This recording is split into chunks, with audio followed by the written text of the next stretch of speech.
Ok, familia, entonces, ¿cómo se sienten todos después de tomar ese quiz del estudio discipulado? Ok.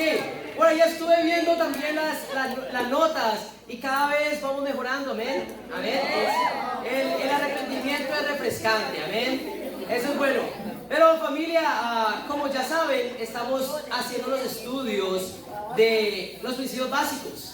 El anterior fue el estudio discipulado y hoy vamos a hacer el estudio de la venida del reino. La venida del reino. Mi nombre es Juan Carlos Arias, para los que no me conocen. Al lado de mi esposa Juliana Arias tenemos el honor de liderar este increíble grupo de cristianos, discípulos totalmente comprometidos, amén. Y hoy vamos a aprender acerca del cuarto estudio, que es la venida del reino. La vez pasada vimos que era un discípulo. Jesús dice: vayan y hagan discípulos de todas las naciones, y Jesús quería que todos fueran discípulos. Vimos que un discípulo es igual a un cristiano, igual a salvo, amén. Vimos que el propósito de un discípulo es, ¿qué? Pescar hombres, hacer más discípulos. No solo un día, no solo el sábado, siempre. Es el propósito de cada uno de los discípulos. Vemos que un discípulo se niega a sí mismo y carga su cruz. Un discípulo ama como Jesús amó. Hay un discípulo que su motor, su gasolina es su relación con Dios. Es lo más importante.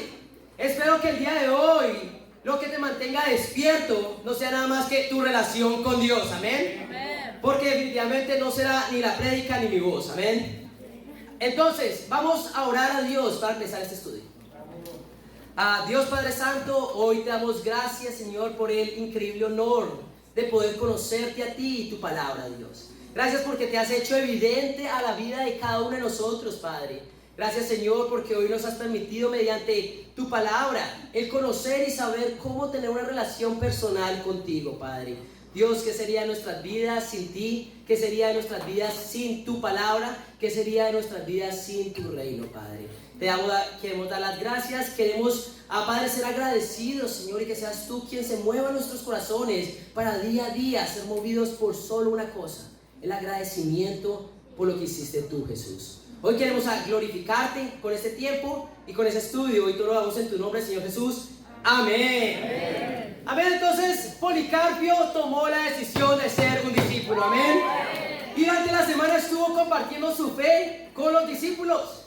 Fue increíble. Policarpio es un personaje ficticio para los que nos visitan por primera vez. Pero él ha tomado los retos de empezar a vivir como discípulo. Ha estado viniendo a las reuniones y ha empezado a conectar con diferentes hermanos. No solo con los de los universitarios, sino con cada uno de los discípulos. Amén. Y hoy vamos a hacer el estudio de la venida del reino. La venida del reino. Y básicamente vamos a iniciar con una oración, ¿verdad? Ya oramos. Pero recuerda siempre hablarle, no siempre iniciar en los primeros 2 minutos. Habla con él, pregúntale cómo está. Profundiza en tu relación y en tu amistad con él, porque al final no queremos simplemente que él aprenda de la palabra, sino que realmente pueda verla en nuestras vidas también reflejada, amén. Queremos conocerlo a él. Entonces hablas con él, haces la oración y le haces estas preguntas. Hoy vamos a ver primero le vas a decir que vas a hacer el estudio de la venida del reino, y tú le vas a hacer estas 2 preguntas. Policarpio, ¿qué es el reino de Dios? Y si sabes qué es el reino de Dios, ¿cuándo llegó acá a la tierra? Mayormente las personas como yo respondemos que cuando no sabíamos que era el reino de Dios, respondemos que el reino de Dios está en el cielo.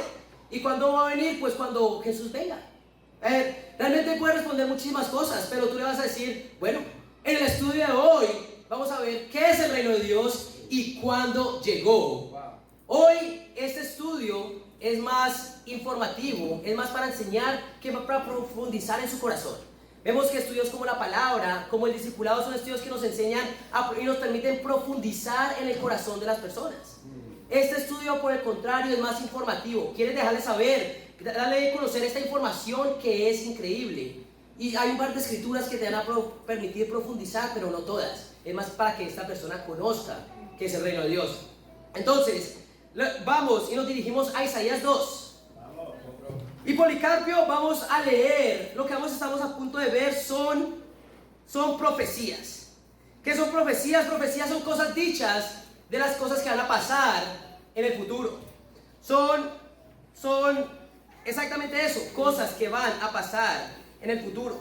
Y vamos a leer nuestra primera profecía del Antiguo Testamento en Isaías 2. Vamos a leer versículos del 1 al 4. Por si no sabías, Policarpio, esta profecía se escribió en el año 750 antes de Cristo. 750 años de que llegara Jesús, esta profecía fue escrita por Isaías. Y vamos a leer el versículo del 1 al 4. Palabra que Isaías, hijo de Amós, recibió en visión acerca de Judá y de Jerusalén. En los últimos días, el monte de la casa del Señor será establecido como el más alto de los montes. Se alzará por encima de las colinas y hacia él confluirán todas las naciones.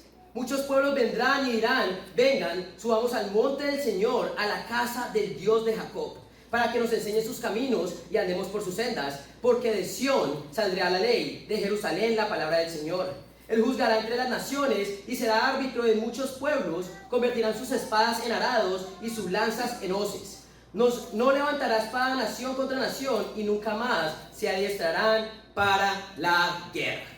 Entonces vemos acá que acá nos habla de algo que va a suceder en los últimos días, y esa es la primera pista. La primera cosa que la persona tiene que entender son 4, pero la primera es que algo sucederá en los últimos días.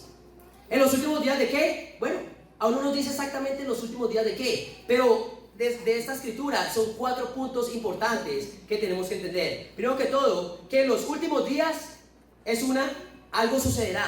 ¿Qué dice que va a suceder? Dice que el monte de la casa del Señor será establecido como el más alto de los montes. Policarpio, ¿tú sabías que en el Antiguo Testamento, en el lenguaje del Antiguo Testamento, los montes representaban reinos? Cada vez que se hablaba de montes, se representaba un reino. Entonces, ¿de qué está hablando acá? Está hablando de la llegada del reino de Dios.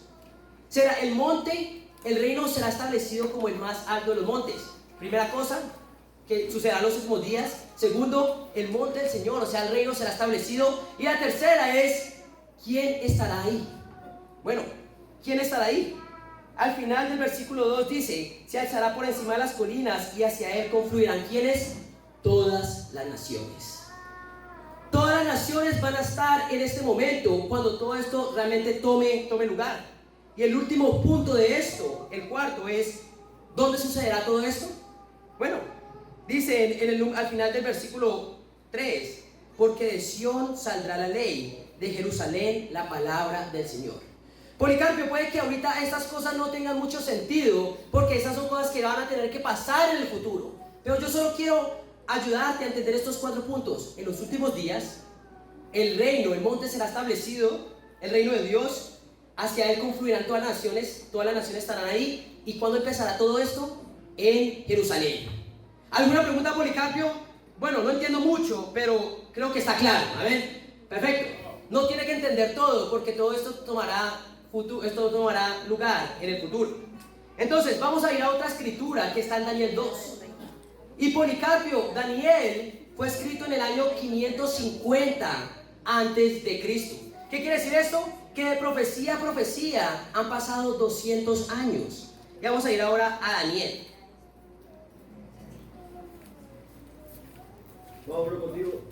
Como les digo, no hay mucho que puedan profundizar en estas escrituras más que enseñar. Pero en Daniel 2 vamos a leer la escritura completa, es del 31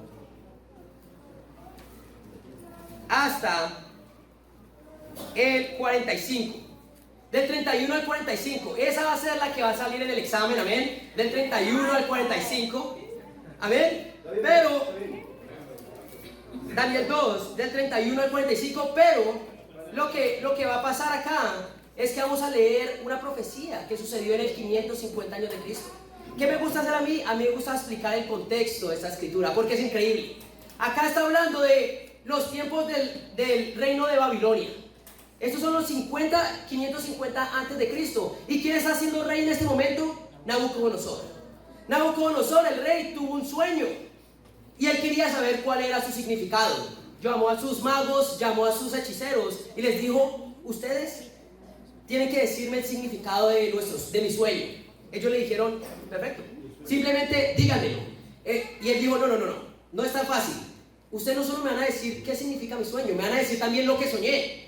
Y ellos, eso es imposible. ¿Cómo vamos a saber lo que usted soñó? Y dice, bueno, es la condición, y si no, los mato. Y comenzó a matar a la gente. Eso fue lo que comenzó a pasar. Comenzó a matar a la gente y a sus hechiceros porque no le podían decir su sueño ni interpretarlo. Llega Daniel, un hijo de Dios, un israelita que estaba siendo cautivo en Babilonia, y le dice, ok, rey, ¿qué está pasando? Ok, necesito que me digan el significado de mi sueño. Ok, dígamelo. No. Usted me lo va a tener que decir, y también su significado. Y Daniel dice, eso es imposible. Pero hay un Dios en el cielo que puede hacer lo imposible y Él me puede dejar saber cuál es. ¿Qué pasó? Daniel se va y sale a ayunar y a orar.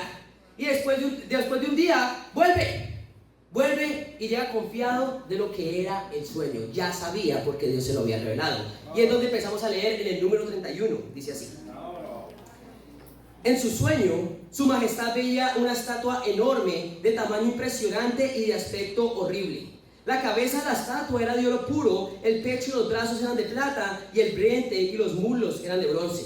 Y las piernas eran de hierro, lo mismo que la mitad de los pies, en tanto que la otra mitad era de barro cocido. De pronto, y mientras su majestad contemplaba la estatua, una roca que nadie desprendió vino y golpeó los pies de hierro y barro de la estatua y los hizo pedazos. Con ellos se hicieron añicos el hierro y el barro junto con el bronce, la plata y el oro. La estatua se hizo polvo como el que vuela en el verano cuando se trilla el trigo. El viento barrió con la estatua y no quedó ni rastro de ella. En cambio, la roca que dio contra la estatua se convirtió en una montaña enorme que llenó toda la tierra. Yo divido esta escritura en dos. Yo divido primero lo que es el sueño y después su interpretación. Acabamos de leer el sueño, que es una estatua enorme hecha de diferentes elementos: oro, plata, bronce, hierro y barro. ¿Qué pasa? Que de la nada, una roca que nadie desprendió llega y golpea los pies de la estatua. ¿Y qué? La hace añicos. Pero de esa roca y de esos residuos, ¿qué nace?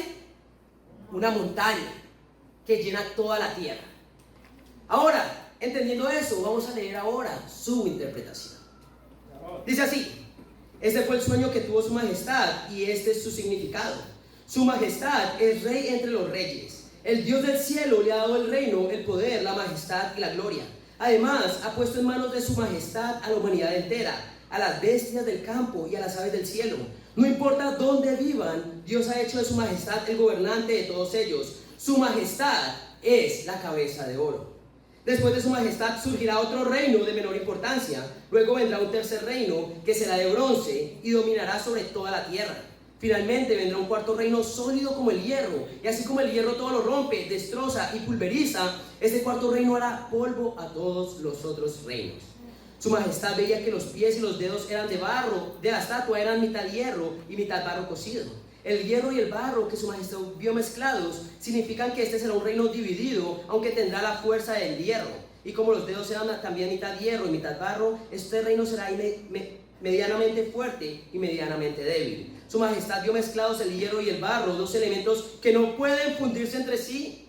De igual manera, el pueblo será una mezcla que no podrá mantenerse unida. En los días de estos reyes, el Dios del cielo establecerá un reino que jamás será destruido ni entregado a otro pueblo, sino que permanecerá para siempre y hará pedazos a todos estos reinos. Tal es el sentido del sueño, donde la roca se desprendía de una montaña, roca que sin la intervención de nadie hizo añicos al hierro, al bronce, al barro, a la plata y al oro. El gran Dios le ha mostrado a su majestad lo que tendrá lugar en el futuro. El sueño es verdadero y esta interpretación digna de confianza. Entonces, ahí es donde tú tienes que explicar qué está pasando. Primero que todo, le dices, ella tiene que entender que la cabeza de oro, ¿quién era? El rey Nabucodonosor. ¿Qué quiere decir? Que el reino de Babilonia era esa cabeza de oro, el rey. Pero después comienza a darle una clase de historia. Y acá es donde nosotros tenemos que entender también qué estaba pasando. Esto es una profecía, cosas que iban a pasar en el futuro. Entonces, si Babilonia, si el rey Nabucodonosor era la cabeza de oro, dice que iba a llegar otro reino después de los babilonios. ¿Alguien sabe quién llegó después de los babilonios? Los medopersas. Los persas fueron los que conquistaron lo que era la mayoría del mundo conocido y llegó ese reino. Pero dice que iba a surgir después de ellos un reino de menos importancia, ¿quién llegó después de los medos persas? Alejandro Magno con los griegos, amén. Esto es historia. Y si la persona conoce historia, esto lo va a ayudar muchísimo a crear convicciones acerca de la Biblia. Pero dice que iba a llegar finalmente un cuarto reino. ¿Quién llegó después de los griegos? Los romanos. Los romanos. Entonces él tiene que entender simplemente que los pies de barro y hierro era, según la historia, el pueblo romano. Pero dice que había una roca que nadie desprendió y golpeó a los pies. O sea que algo que llegó del cielo llegó durante el Imperio Romano. ¿Quién llegó del cielo durante el Imperio Romano? Jesús. Esta es una profecía de Jesús llegando durante el Imperio Romano. Pero no pasó solo eso. ¿Qué pasó con la roca que golpeó y pulverizó todo? Se transformó en una montaña. Según la interpretación, iba a llegar un reino. Ese iba a ser el reino de Dios. Amén. Pero la pregunta es, ¿dónde está ese reino? Después de los romanos no se vio nacer ningún otro reino. Entonces, ¿dónde está el reino de Dios? Y eso es lo que vamos a averiguar el día de hoy. ¿Cuál es el reino de Dios? ¿Qué es el reino de Dios? ¿Y cuándo llegó? ¿Están conmigo, familia? Entonces, básicamente, el estudio solo tiene que entender eso. Que es una profecía de Jesús llegando durante el Imperio Romano y que de ahí, de la llegada de él, iban a ser un reino que iba a ser el reino de Dios. ¿Están conmigo? Ahora vamos a dirigirnos al año 20 después de Cristo. Y vamos a ver todas las profecías del Nuevo Testamento acerca del reino de Dios. Vamos a ir muy rápidamente a Marcos. Y tú puedes preguntarle qué piensa al respecto, porque esto te vuela la cabeza. La Biblia está profetizando reinos que no existían en ese tiempo, pero los está profetizando de una manera tan perfecta que es realmente loco pensar que la Biblia estaba diciendo eso. Entonces, después lo llevas a Marcos 1.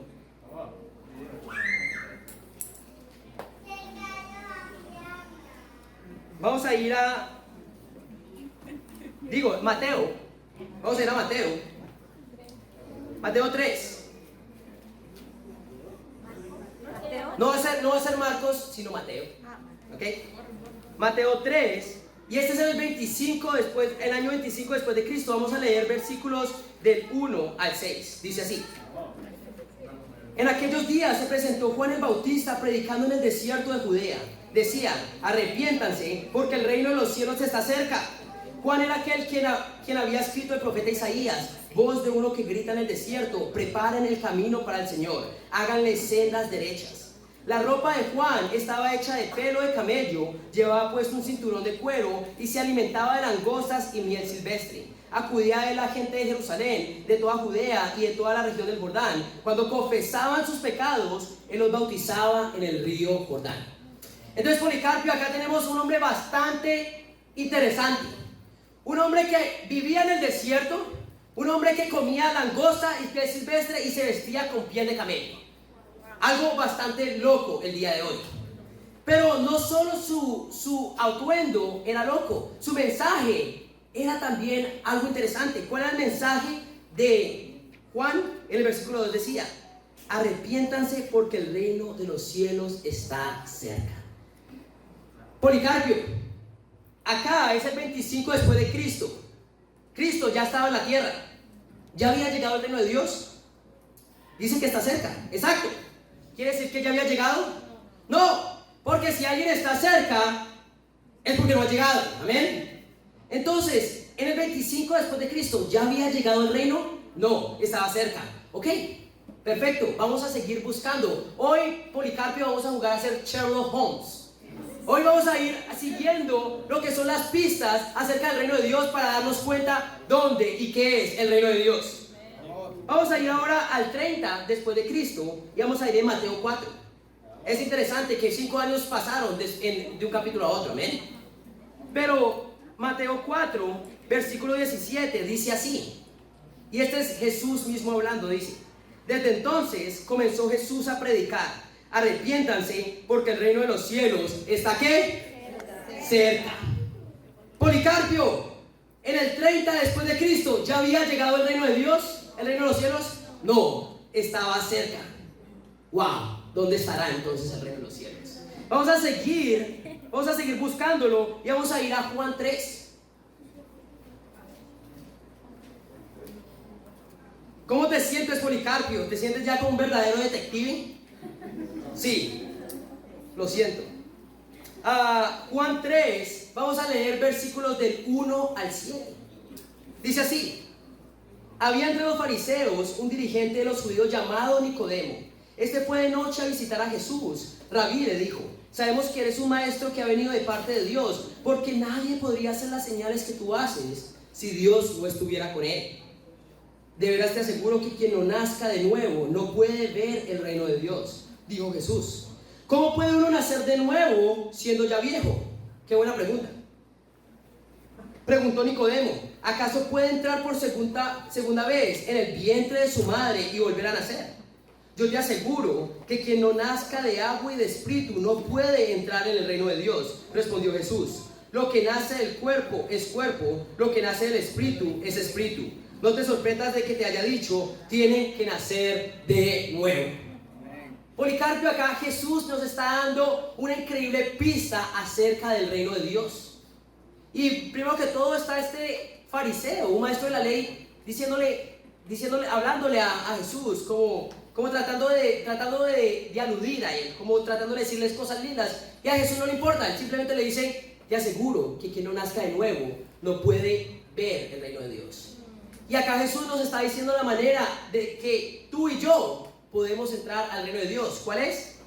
Bueno, tenemos que nacer de nuevo, de agua y de espíritu. Las preguntas, esta es una de las escrituras que me ayuda a mí profundizar en el corazón de la persona, porque yo le preguntaría a ella, ¿hay algo más importante que ser parte del reino de Dios? Para ti, Policarpio, ¿habría algo más especial que ser parte del reino de Dios? Y la verdad que es que no. Exacto. Pero ¿qué tiene que pasar para que Policarpio sea parte del reino de Dios? Tiene que nacer de nuevo. ¿Eso quiere decir, Policarpio, que este Policarpio que está hoy acá puede ser parte del reino de Dios? No. Tiene que nacer de nuevo de agua y de espíritu. Jesús nos está diciendo acá cómo tú y yo podemos empezar a ser parte de lo más especial de todos, que es el reino de Dios, y es nacer de agua y de espíritu. Tú le puedes preguntar, ¿qué crees que significa nacer de nuevo de agua y de espíritu? Puede decirte muchas cosas, pero al final simplemente él va a estar pensando, ok, él se le va a quedar, ok, tengo que nacer de nuevo. Él tiene que entender, o ella tiene que entender, cualquier estudio tiene que entender que no pueden ser las mismas personas al nacer de nuevo. Tienen que nacer de agua y de espíritu. Pero la respuesta acerca de qué nacer de agua y de espíritu lo vamos a ver cuando todas las profecías se cumplan. Entonces vamos a seguir con Lucas 17.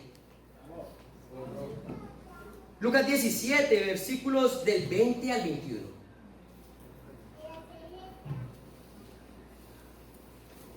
Lucas 17, versículos del 20 al 21 dice así. Los fariseos le preguntaron a Jesús cuándo iba a venir el reino de Dios, y él les respondió: la venida del reino de Dios no se puede someter a cálculos. No van a decir, mírenlo acá o mírenlo allá. Dense cuenta que el reino de Dios está entre ustedes. ¡Wow! Acá es una increíble pista que nos da Jesús acerca del reino de Dios. Y dice que no va a ser algo físico o visible. No vas a decir, wow, míralo allá está el reino de Dios. Nos deja saber que lo que él estaba hablando no era algo físico, era algo espiritual. Iba a estar, ¿qué? Entre las personas. Si ustedes ven, hay una letrica en la palabra entre, ¿verdad? Hay una letrica. Y si tú ves la variación en la esquina de tu hoja, ¿cuál es la variación de entre? Es dentro de. Jesús está dejando claro a los fariseos que están esperando un reino físico, que el reino realmente no iba a ser algo físico, iba a ser algo espiritual, iba a estar dentro de las personas. ¿Están conmigo, familia? Entonces el punto acá es dejar de entender a la persona estudiando que no hay ningún reino físico, va a estar dentro de las personas. Pero ¿dónde está el reino? Aún no sabemos, seguimos buscando, ¿ok? Vamos a Mateo 16 ahora. Mateo 16. Y vamos a leer del 13 al 19. ¿Están ahí, familia? Perfecto. Acá seguimos buscando el reino de Dios. ¿Dónde está el reino de Dios? No sabemos todavía. No sabemos. Pero vamos, en Mateo 16, vamos a leer desde el versículo 13, dice: cuando Jesús recibió la noticia. 16, lo siento. 13, Mateo 13, Mateo 16, versículo 13. Para aclarar, Mateo 16, versículo 13. Dice así: cuando llegó a la región de Cesarea de Filipo, Jesús preguntó a sus discípulos: ¿quién dice la gente que es el Hijo del Hombre? Le respondieron: unos dicen que es el Juan el Bautista, otros que Elías, y otros que Jeremías o uno de los profetas. ¿Y ustedes? ¿Quién dicen que soy yo?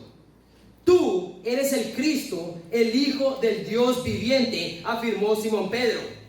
Dichoso tú, Simón, hijo de Jonás, le dijo Jesús, porque eso no te lo reveló ningún mortal, sino mi Padre que está en el cielo.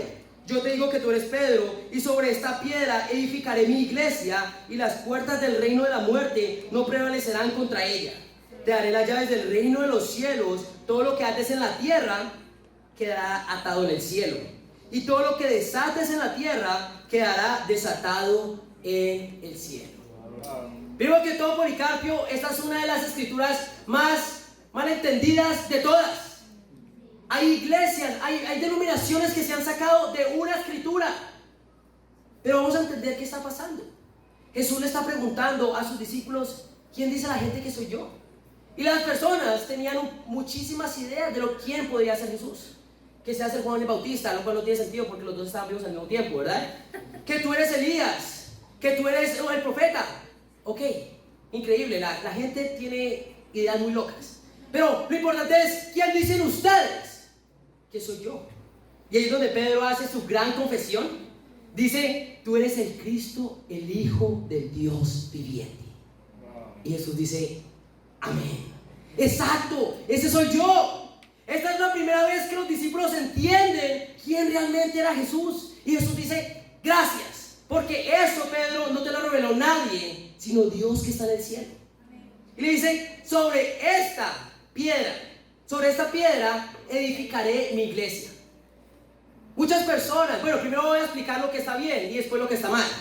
No al revés. ¿Cuál era la piedra? La piedra era exactamente la confesión de Pedro. Jesús siendo el Cristo, el Hijo del Dios viviente. Ese es el fundamento de la iglesia. El fundamento de la iglesia es Cristo siendo el Hijo de Dios. Amén. Pero sabemos, eso ya lo sabíamos, porque ya habíamos leído Daniel 2, ¿verdad? ¿Quién era la piedra que llegó al cielo? Jesús. ¿Qué se edificó ahí? La iglesia. Entonces, ¿cuál es el reino de Dios? La iglesia. Acá nos deja saber que lo que se iba a edificar en esa montaña, en esa roca, iba a ser la iglesia.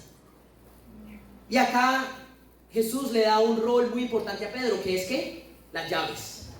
¿Qué se hace con las llaves? Se abre o se cierra. Y les dice: ok, todo lo que ustedes aten acá en la tierra, te voy a dar las llaves del cielo, del reino de los cielos. Y lo que ates acá en la tierra será atado en el cielo. Y lo que desates en la tierra será desatado en el cielo. ¿Qué quiere decir?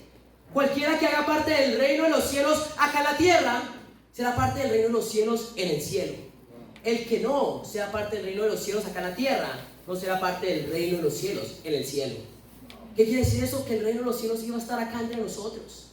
Pero por si ahora lo que está mal, muchas iglesias creen que Pedro es la roca. Pero es la diferencia entre conocer el griego de la palabra y no. No está hablando acá de Pedro. Pedro significa de alguna manera pequeña piedra. Pero no está hablando de Pedro, está hablando de Jesús.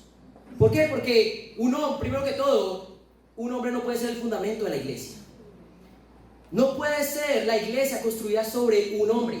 Pero vamos a ir a una escritura que habla más de eso. Por si la persona tiene problemas entendiendo esto, vamos a ir a 1 Corintios. Para hacerle entender a la persona que Pedro no es el fundamento de la iglesia. No existe tal cosa como el primer papa. No puede. Como ustedes saben, el Vaticano está construido sobre la tumba de Pedro, como si él fuera el fundamento. Y vemos que hay que realmente enseñarles a las personas que realmente creen en esta falsa doctrina, que un hombre no puede ser el fundamento de la iglesia. Pero si la persona tiene problemas entendiendo eso, vas a 1 Corintios 3 y puede leer el versículo 11, que dice así: porque nadie puede poner un fundamento diferente al que ya está puesto, que es Jesucristo.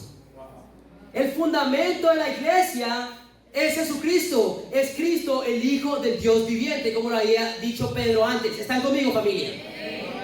Entonces no existe tal doctrina como que Pedro es el fundamento de la iglesia, y cualquier lugar donde Pedro sea el fundamento de la iglesia no es la verdadera iglesia, porque no está construido sobre el fundamento que es Cristo. ¿Están conmigo?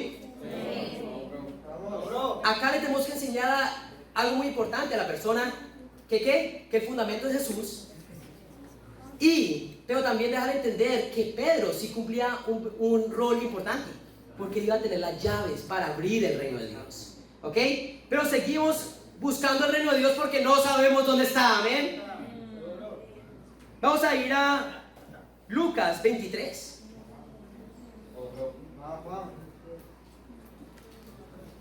Lucas 23, vamos a leer versículos del 50 al 52. ¿Están conmigo, familia?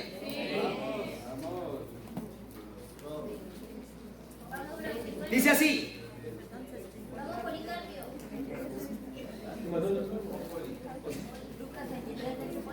Sí.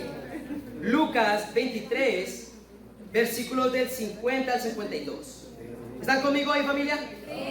Ok, perfecto. Dice así: había un hombre bueno y justo llamado José, miembro del consejo, que no había estado de acuerdo con la decisión ni con la conducta de ellos. Era natural de un pueblo de Judea llamado Arimatea y esperaba el reino de Dios.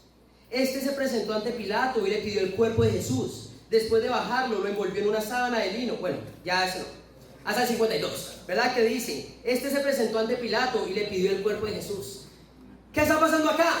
Está un hombre llamado José de Arimatea, que fue a donde Pilato, después de que habían crucificado a Jesús, se había muerto, y fue y le pidió el cuerpo. Pero lo interesante de esta escritura es que José seguía esperando algo: el reino de Dios. Seguía esperando el reino de Dios. ¿Qué quiere decir? ¿Que el reino de Dios ya había llegado cuando Jesús murió? No, lo seguían esperando. No llegaba. Lo seguían esperando. Pero vemos acá que el reino no llegó con la muerte de Jesús. Entonces, ¿dónde está? Vamos a leer en Lucas 24, versículos 44 al 49. Acá es Jesús resucitando, ya había resucitado, y en el versículo 44 dice: cuando todavía estaba yo con ustedes, les decía que tenía que cumplirse todo lo que está escrito acerca de mí en la ley de Moisés, en los profetas y en los salmos. Entonces les abrió el entendimiento para que comprendieran las escrituras. Esto es lo que está escrito, les explicó: que el Cristo padecerá y resucitará al tercer día, y en su nombre se predicarán el arrepentimiento y el perdón de pecados a todas las naciones, comenzando por Jerusalén. Ustedes son testigos de estas cosas. Ahora voy a enviarles lo que ha prometido mi Padre, pero ustedes quédense en la ciudad hasta que sean revestidos del poder de lo alto. ¿Qué está pasando acá? Que Jesús ya había resucitado, y les dice todo lo que estaba en los profetas, en los salmos y en la ley de Moisés se tenía que cumplir para llegar a este momento. Dice: esperen acá en Jerusalén. ¿Y qué dice acá? Ahora voy a enviar lo prometido de mi Padre, pero ustedes quédense en la ciudad hasta que sean revestidos del poder de lo alto. Vemos acá que algo increíble va a pasar, pero ¿cuál iba a ser el mensaje que se iba a predicar? Arrepentimiento y perdón de pecados. Algo increíble va a pasar, pero se va a predicar ¿qué? El arrepentimiento y perdón de pecados. Hay una escritura que olvidamos leer, que está en Marcos 9. Porque es importante que entendamos, ok, ¿qué va a pasar con el reino? En Marcos 9, capítulo 1, dice así: Ahora, para que sepan, para cuestiones del próximo quiz, esta Marcos 9 viene después de Mateo 4:17. ¿Ok? Entonces Marcos 9:1 dice así, y añadió, les aseguro que algunos de los que aquí presentes no sufrirán la muerte sin antes haber visto el reino de Dios llegar con poder. Esto es increíble. Imagínate que tú eres un discípulo de Jesús y en este tiempo todo el pueblo de Israel estaba esperando el reino de Dios. Todos hablaban del Mesías, todos hablaban de cuándo iba a llegar el reino de Dios. Y que Jesús te diga, está hablando con los 12 y les diga, les aseguro que muchos de ustedes no probarán la muerte antes de ver el reino de Dios llegando con poder. ¿Qué quiere decir? Que muchos de ustedes van a estar vivos para ver llegar el reino de Dios con poder. Pero ¿qué podemos también sacar de ahí? Que algunos no estarían vivos. No todos estarían vivos. Entonces, iba a llegar en el tiempo de la vida de uno de los discípulos e iba a llegar con poder. Amén. Entonces, familia, acabamos de leer todas las profecías acerca del reino de Dios. Pero la pregunta sigue: ¿dónde está el reino de Dios? ¿Dónde está el reino de Dios? Entonces, Policarpio, ¿cómo te sientes? A la expectativa. ¿Dónde está el reino de Dios? Esto parece una película y hasta ahora no sé cómo va a terminar. Ok, vamos entonces a ver todas las profecías siendo cumplidas en la misma Biblia. Amén. Vamos a leer, vamos a empezar desde Hechos número 1. En Hechos, para dejarte saber, Policarpio, ya Jesús iba a ser llevado al cielo. Pero vamos a leer en Hechos 1 del versículo 1 hasta el 5.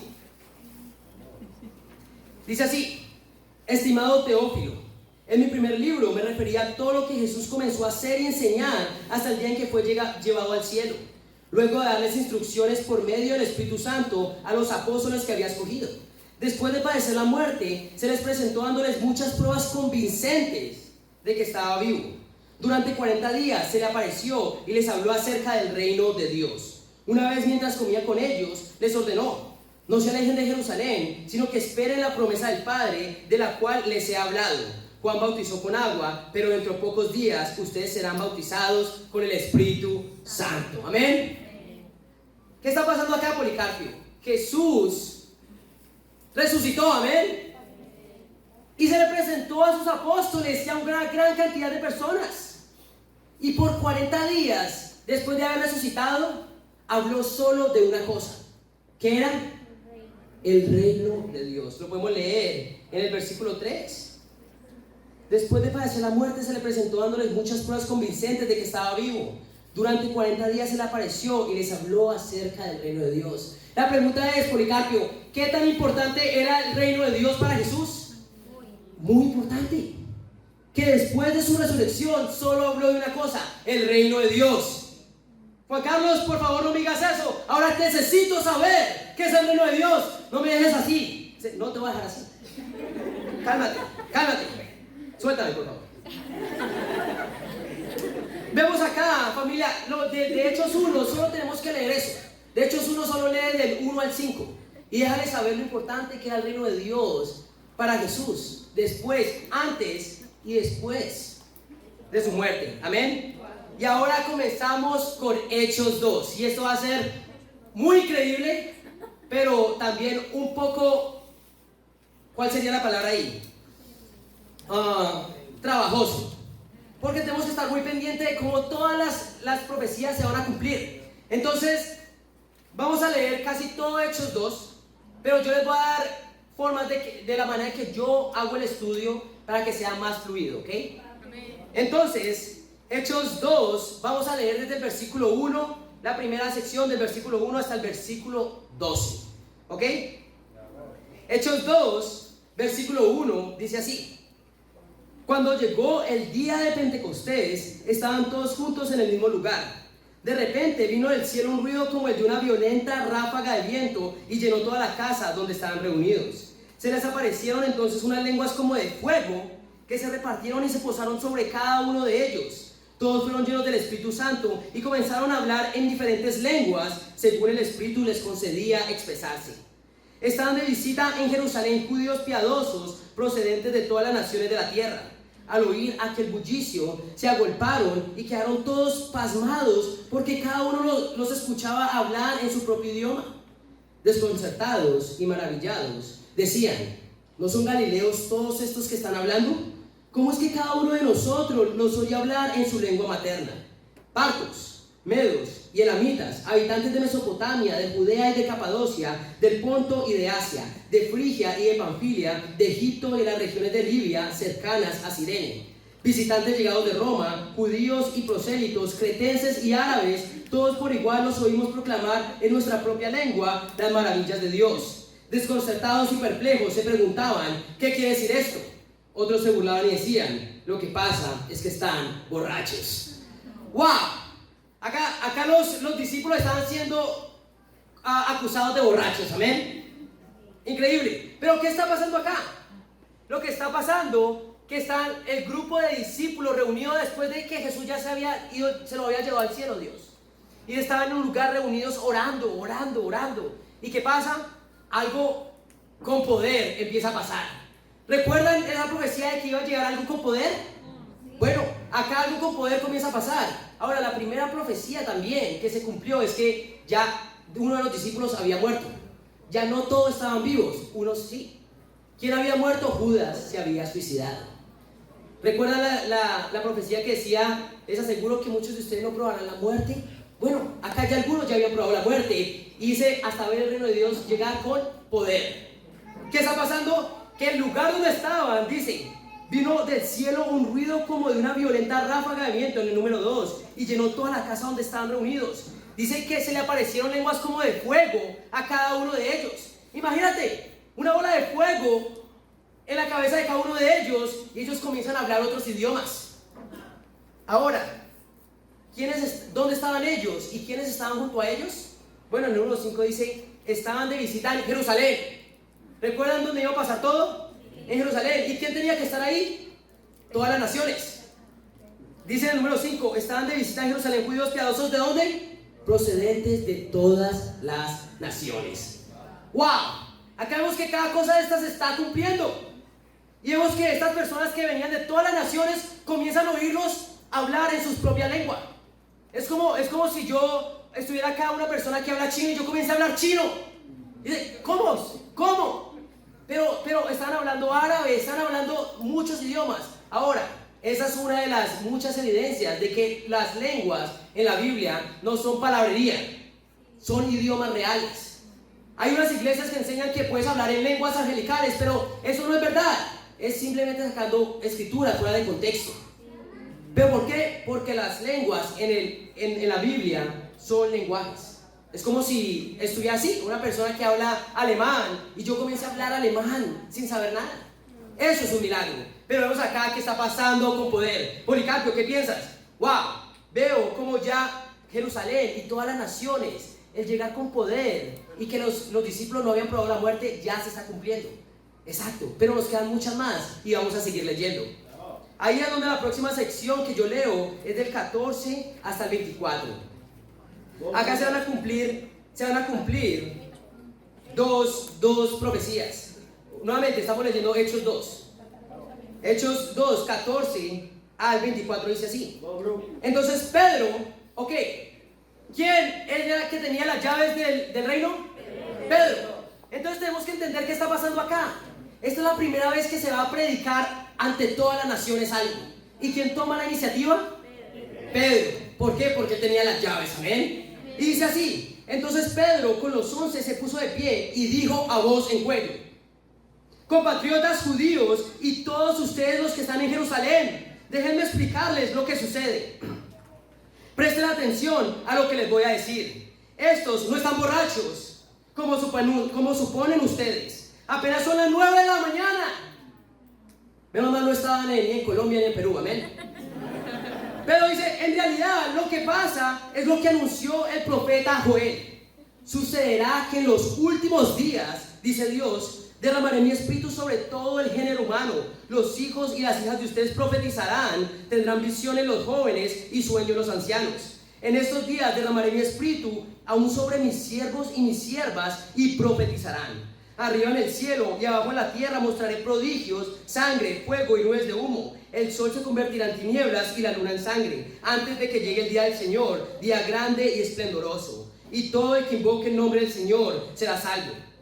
Pueblo de Israel, escuchen esto. Jesús de Nazaret fue un hombre acreditado por Dios ante ustedes con milagros, señales y prodigios, los cuales realizó Dios entre ustedes por medio de él, como bien lo saben. Este fue entregado según el determinado propósito y el previo conocimiento de Dios. Y por medio de gente malvada, ustedes lo mataron clavándolo en la cruz. Sin embargo, Dios lo resucitó librándolo de las angustias de la muerte, porque era imposible que la muerte lo mantuviera bajo su dominio. Policarpio, ¿qué está pasando acá? Esta es la primera vez que el mensaje, la muerte, la vida, muerte y resurrección de Jesús se está predicando a todas las naciones. Pero vemos acá a Pedro tomando la iniciativa y comienza ¿a qué? A citar al profeta Joel. Sucederá que en los últimos días, ¿recuerdas esos últimos días? Lo mismo que habíamos leído en Isaías. En los últimos días, esos últimos días eran estos momentos que estaban pasando. Pero ahí después comienza a hablar de quién era Jesús.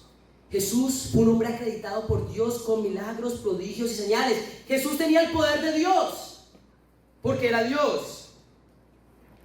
Pero él fue entregado según el determinado propósito y el propio conocimiento de Dios. Y por medio de gente malvada, ustedes lo mataron clavando en la cruz.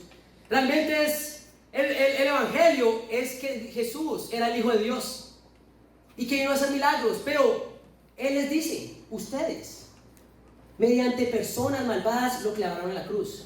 La realidad, familia, es que estos judíos que estaban escuchando este mensaje no fueron los que pusieron los clavos a Jesús, pero ellos lo habían matado. ¿Por qué? Porque Jesús había muerto por los pecados de ellos. ¿Qué quiere decir eso? Que ellos en estos momentos habían sido ¿qué? Asesinos. Es la primera vez que se dan cuenta que ellos habían asesinado al Mesías. Tal vez no físicamente, pero espiritualmente. Fue por ellos que el Mesías murió.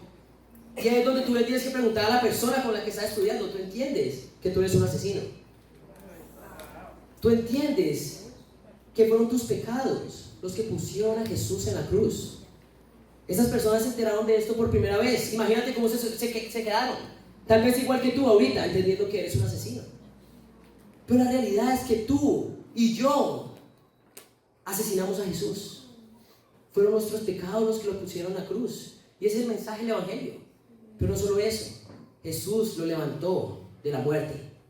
Y es el evangelio. Jesús murió por nuestros pecados, pero fue resucitado el tercer día. Ahora imagínate a cientos y miles de personas oyendo ese mensaje. ¿Cómo se habrían sentido? Bueno, vamos a seguir leyendo. Pero acá las dos profecías que se cumplen es Pedro tomando la iniciativa, tomando el control y empezando algo, porque él tenía las llaves, pero también estos son los últimos días de los que hablaba Joel e Isaías. ¿Están conmigo, familia? Ahora, después de eso, yo salto al 36, versículo 36, y leo hasta el versículo 41. Dice así: por tanto, sépanlo bien todo Israel que este Jesús a quien ustedes crucificaron, él quería dejar muy claro que ellos supieran que ellos fueron los que crucificaron a Jesús. Dios lo ha hecho Señor y Mesías. Cuando oyeron esto, todos se sintieron profundamente conmovidos y les dijeron a Pedro y a los apóstoles: hermanos, ¿qué debemos hacer? Arrepiéntanse y bautícese cada uno de ustedes en el nombre de Jesucristo para perdón de sus pecados. Les contestó Pedro: y recibirán el don del Espíritu Santo. En efecto, la promesa es para ustedes, para sus hijos y para todos los extranjeros, es decir, para todos aquellos a quienes el Señor nuestro Dios quiera llamar. Y con muchas otras razones les exhortaba insistentemente: sálvense de esta generación perversa. Así pues, los que recibieron su mensaje fueron bautizados y aquel día se unieron a la iglesia unas 3,000 personas. ¡Wow, Policarpio! Acá Pedro está predicando el mensaje de Jesús por primera vez a todas las naciones. Y él no fue endeble. Él no predicó la palabra con miedo, no. Él predicó la palabra. Ustedes mataron al Mesías. Pero ese Mesías, pero ese hombre, Dios lo ha hecho Señor y Mesías. ¿Cuál fue su respuesta? Bueno, dice, cuando oyeron estos, todos se sintieron profundamente conmovidos y les dijeron a Pedro y a los apóstoles: hermanos, ¿qué debemos hacer? Policarpio, ¿cómo te sientes tú después de saber que eres un asesino? Que tú mismo pusiste a Jesús en la cruz. Me siento conmovido. Realmente si el mensaje de la muerte de Jesús no mueve a una persona, nada la va a mover, la verdad. Pero fuimos cada uno de nosotros los que pusimos a Jesús en la cruz. Pero ¿qué hicieron ellos? Se sintieron conmovidos y preguntaron: ¿qué debemos hacer? Y es un corazón que quiere remediar las cosas. No es, ok, me siento mal, me voy a esconder y me voy a sentir mal por el resto de mi vida. No, ¿qué puedo hacer al respecto? ¿Qué puedo hacer, hermanos? ¿Qué les dice Pedro? Arrepiéntanse y bautícense cada uno de ustedes en el nombre de Jesucristo para perdón de sus pecados, les contestó Pedro, y recibirán el don del Espíritu Santo. ¡Wow! ¿Recuerdan el mensaje que se tenía que ser predicado en estos tiempos que Jesús habló? El arrepentimiento y el perdón de pecados está sucediendo en este momento, amén.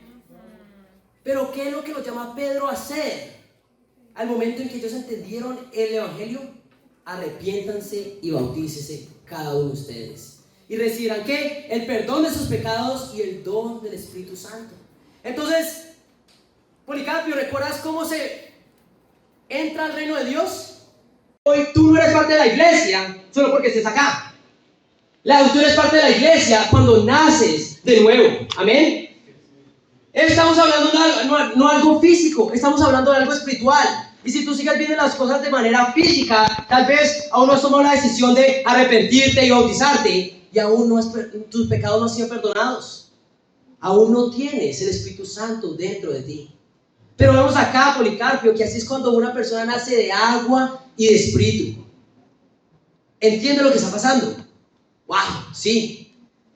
Es loco. Esto es nacer de nuevo, sí. Y ese día se unieron a la iglesia unas 3,000 personas. Hay otro estudio, Policarpio, que lo vamos a ver la próxima vez. De realmente es cómo salir de la oscuridad que cada uno de nosotros ha vivido por mucho tiempo y cómo entrar a la luz. Pero vemos acá las personas naciendo de nuevo, amén. Pero ¿qué pasó? Inició la iglesia con 3,000 bautismos. Imagínate que tu familia creciera de 120 a 3,120 en un día. Bueno, eso es lo que estaba pasando en este momento, pero seguimos leyendo acerca de lo que está pasando en el versículo 42 hasta el 47. Dice: se mantenían firmes en la enseñanza de los apóstoles, en la comunión, en el partimiento del pan y en la oración. Todos estaban asombrados por los muchos prodigios y señales que realizaban los apóstoles. Todos los creyentes estaban juntos y tenían todo en común. Vendían sus propiedades y posesiones y compartían sus bienes entre sí según la necesidad de cada uno. No dejaban de reunirse en el templo ni un solo día. De casa en casa partían el pan y compartían la comida con alegría y generosidad, alabando a Dios y disfrutando de la estimación general del pueblo. Y cada día el Señor añadía al grupo los que iban siendo salvos. ¿Amén? Vemos acá lo que está sucediendo. Pero antes de seguir, Policarpio, yo quiero preguntarte: ¿hay alguna duda de que este fue el momento en que llegó el reino de Dios? No. Todas las profecías fueron cumplidas en Hechos 2, en el año 33 después de Cristo. Vemos que el reino de Dios llegó en el 33 después de Cristo con el bautismo de más de 3,000 personas. 3,000 personas naciendo de nuevo. Ahora, ¿tienes alguna pregunta? ¿Tienes alguna duda? ¿Hay alguna profecía, Policarpio, que no se haya cumplido? La verdad es que no. Todas se han cumplido. Y esto empezó a ser el reino de Dios acá en la tierra. Y vemos que los discípulos, el reino de Dios, se dedicaba a 4 cosas. ¿Cuáles son esas, Policarpio? En el número 42. Dice que se mantenían firmes en la enseñanza de los apóstoles, en la comunión, en el partimiento del pan y en la oración. Probablemente esto sea una pregunta en el quiz. Amén. ¿En qué se mantenían firmes los discípulos? Se mantenían firmes en la enseñanza de los apóstoles, en la comunión, en el partimiento del pan y en la oración. Y si usted puede dar cuenta, eso es lo que nosotros hacemos. Ahora, Policarpio, que entonces yo quiero preguntarte, ¿qué es el reino de Dios? Bueno, el reino de Dios es la iglesia. ¿Y de qué está compuesta la iglesia? De discípulos. Entonces, ¿qué es la iglesia? Los discípulos. ¿Qué es el reino? Los discípulos. ¿Amén? Entonces, chicos, para muchos de nosotros esta información no es nueva. Tú eres el reino de Dios. Si has creído, te has arrepentido y te has bautizado para el perdón de pecados y has recibido el don del Espíritu Santo. ¿Amén? ¿Quién está animado por eso el día de hoy? ¿Dónde está el reino de Dios? Acá. Amén. Es el reino de Dios. Y tenemos que entender, esto fue lo más especial para Jesús en toda su vida. En toda su vida lo más especial para Jesús fue esto que hoy hay acá. Pero no solo acá, sino alrededor del mundo, como vimos en las buenas noticias. Pero vemos acá que si tú te pones a leer del 42 al 47, ¿qué se ve? ¿Qué parece esto? Como una familia. Partían el pan de casa en casa, tenían todo en común. Dice, compartían la comida con alegría y generosidad. Eso es el reino de Dios, la familia de Dios. Es esto, es la iglesia. ¿Entiendes eso, Policarpio? Entiendo perfectamente. Y tú le tienes que preguntar, empezar a hacer preguntas porque ya ese fue el estudio. Ya él ya sabe que es el reino de Dios. El reino de Dios es la iglesia, que son los discípulos. No es el YMCA. No, son las personas. Son cada uno de las personas que creyeron, se arrepintieron y se bautizaron. Y recibieron el perdón de pecados y el don del Espíritu Santo. Entonces, le preguntas, Policarpio, ¿alguna pregunta? No, yo estoy en shock. Estoy en shock. No pensaba que iba a terminar así. Y sí, Policarpio, el reino de Dios llegó en el 33 después de Cristo y es los discípulos, es la iglesia. Pero la pregunta es, Policarpio, ¿cualquier iglesia es el reino de Dios?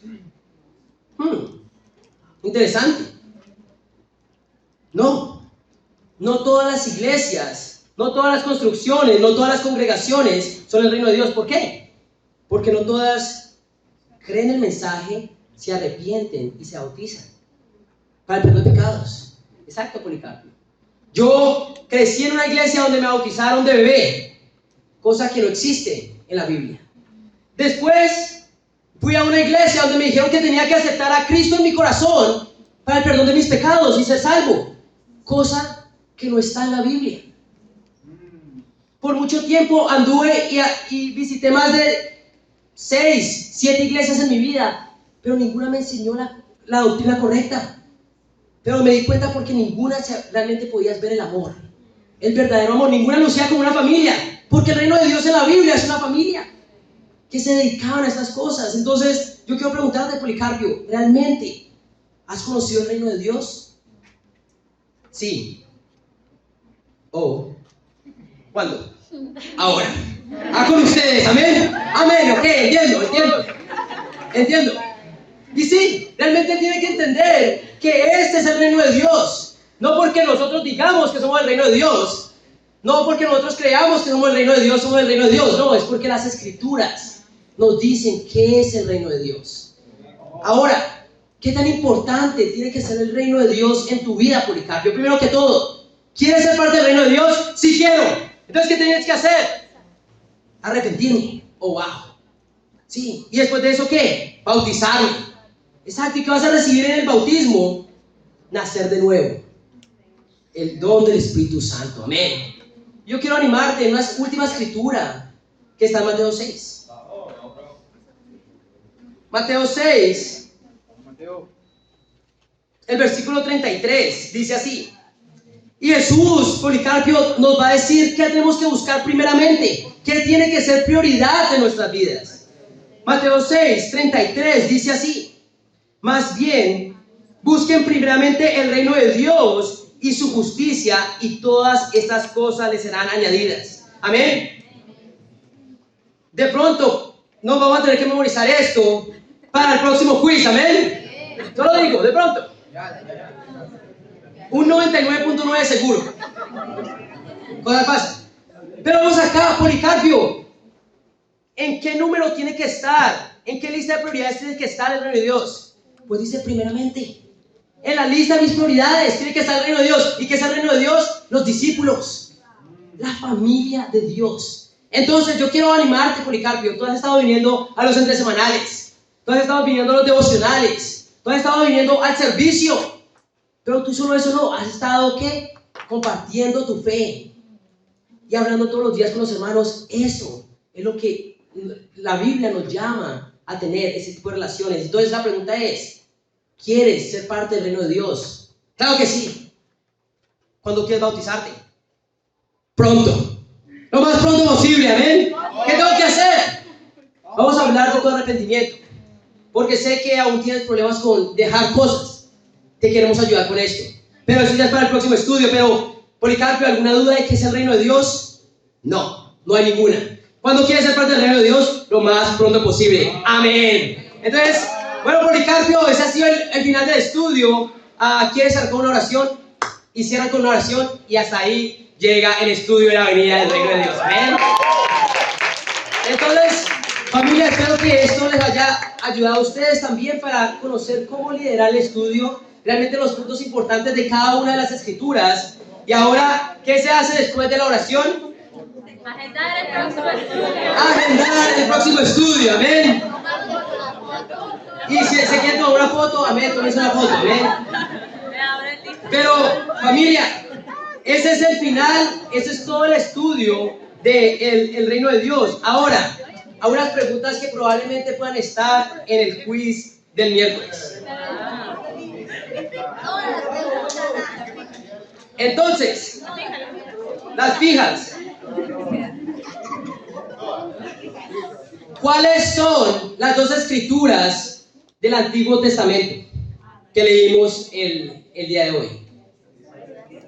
Las dos escrituras que leímos del Antiguo Testamento. Isaías 2, del 1 al 4. Y también tenemos Daniel 2. Ya les debo saber exactamente. Para que sepan. Del 31 al 45. Amén. Otra es... O pues no, puede ser. Puede ser. ¿En qué libro leemos donde se cumplen todas las profecías acerca del reino de Dios? Hechos 2. Hechos 2. ¿Cuál es el libro donde se cumplen todas las profecías? Solo el libro, porque es todo el capítulo. Hechos 2. Hechos 2. Hechos 2 es la respuesta. Libro y capítulo. Sí, Hechos 2. ¿Y cuáles son las cuatro cosas que el reino de Dios se dedicaba? La enseñanza de los apóstoles, el partimiento del pan, la comunión y la oración. Amén. Ahora, ya esas son las únicas que de pronto salen. Las próximas, bueno, la verán en el mismo quiz. De pronto sí, de pronto no, se tienen que aprender todas. Pero de pronto salen y de pronto no. Eso les voy a decir más, pero que para Dios sea la gloria. Amén, amén.